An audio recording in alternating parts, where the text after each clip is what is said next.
How did you end up in Siargao? It was a 2-week trip Okay. during my birthday in the middle of the pandemic.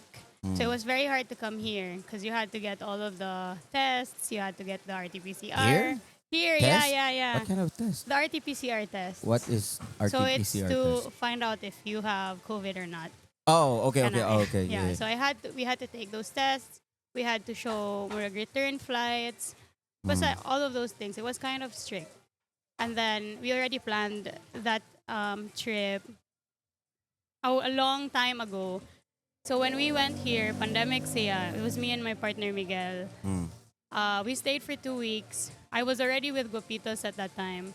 And then, voila, we took it day by day. It wasn't our first time, so we had enough time to travel, to go around, to just have like a slow pace gani, of the island, like feel the Ah. island in a different sense. You don't have to rush anything.